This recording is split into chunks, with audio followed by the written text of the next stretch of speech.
righty. Look at that. Microphones fall right into place. Like magic. Like magic. They should make automatic microphone falling into place stands. Well, then it wouldn't be magic. Oh. If it was made to do that. That's true. It wouldn't be.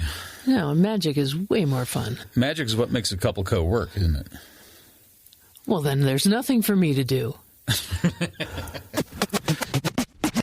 Welcome to CoupleCo, working with your spouse for fun and profit. I'm Blaine Parker. Which makes me Honey Parker. So welcome to another special pandemic edition of CoupleCo, the Mayhem Marketing Minute. Eventually, and sometime very soon, we will resume our regular interviews of inspiring couples in business together. In the meantime, as a couple with over 50 combined years in marketing, a frightening thought, we are offering insights to surviving the mayhem. Last week, in episode 117, we talked with clinical psychologist Dr. Rachna Jain about how your mindset can save you. And today, for episode 119, we're back with Dr. Jain talking about getting creative and flexing your money muscle. Well, that sounds utterly wrong. This is a money muscle gun show right here. You can't see this, but it is quite a gun show. In some cases, this is about your side hustle. In other cases, this is about adapting your existing business for the moment. And it could be as simple as being proactive and talking to existing or dormant clients. So here we go with Dr. Rachna Jain.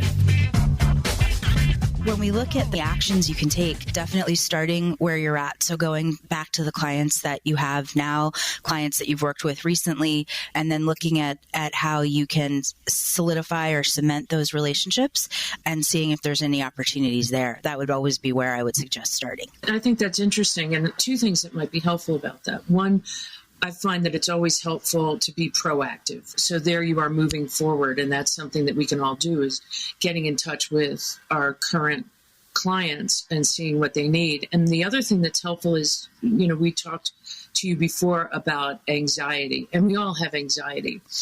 And I find there is something about speaking to somebody else who has anxiety and trying to help them work their way through it and be calm through it. And if you can do that for your client, it might help you.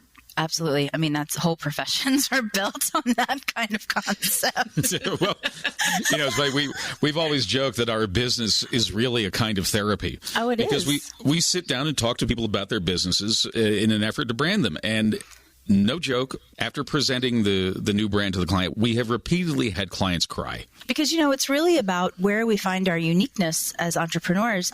It's really in that process of being seen. And people can be seen for who they are through their branding, of course. And I know that you both are experts at that. They can be seen for who they are through how they give to the community or how they, market their businesses. And there is something very touching, and very powerful about being able to put yourself out there fully. Okay, so how would somebody get creative in these crazy times? How would they market to the mayhem with creativity? I think the place to start is actually to look at what assets or skills or talents you have that would be needed right now. We were talking before offline about this idea that many people now are looking to take their side businesses or their side hustles, looking to grow them or be able to generate some cash from them. There's one story I saw on Facebook. I don't know this person personally, but he's an entrepreneur who in his side business makes life-size realistic dog mailboxes. So life size? Yeah, I think they're not big dogs, but like the smaller dogs, they're life size. And so, a St. Bernard mailbox. Exactly, right. Yeah, that I don't know. Maybe it's just that's for bulk items. Exactly. And so all those online shipments we're getting. So he basically builds these mailboxes that are realistic to the animal breed, the dog breed. And he said that his business has never been better. He said that he has another business, which I unfortunately can't recall what it is. He says, but that one isn't doing that well. But the side business of making dog mailboxes is doing really, really well. And it's interesting to me because, again, even in this crisis, people are finding ways to take their talents forward and to be creative.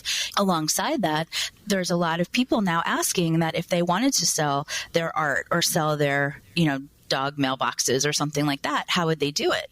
So there's opportunities there for consultants who do digital marketing or online business services to be able to say, I have a package where I can put together for you a small website. We can get that up. You won't perhaps may not be able to charge what you normally charge, but it is a way of kind of keeping your energy going, keeping your creativity up, meeting new customers, and generating some money. Also, it's important to maybe speak to the mindset that you need when you're doing this, as far as when you say you might not be making what you were making before, particularly in the beginning of starting something. Like, how do you manage your own expectations?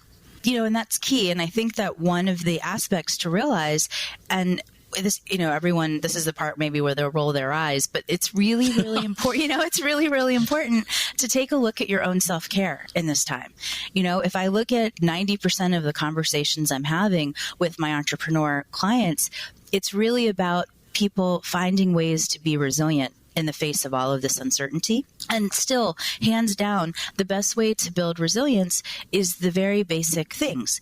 Get good sleep, get exercise, eat well, stay away from sugar and a lot of caffeine, to spend time with your friends on FaceTime or, through conferences, video conferences and stuff like that. And really do your best to kind of make sure that your foundation is solid. And, people kind of hear that and they say, yeah, big deal, who knows? But it really is so important, because if you don't have a good foundation, how are you going to be able to be there for your clients? If I'm an anxious mess, how can I go help a client with their own anxiety? It's hard to be creative when you've got that kind of craziness going on in your own brain. Absolutely it is. My self-care involves a fifth of Jack Daniels every day.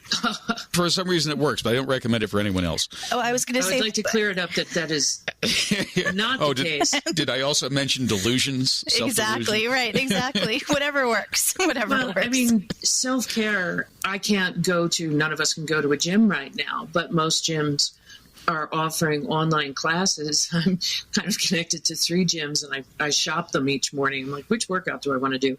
And I do my jail cell workout, which is what can I do in the house?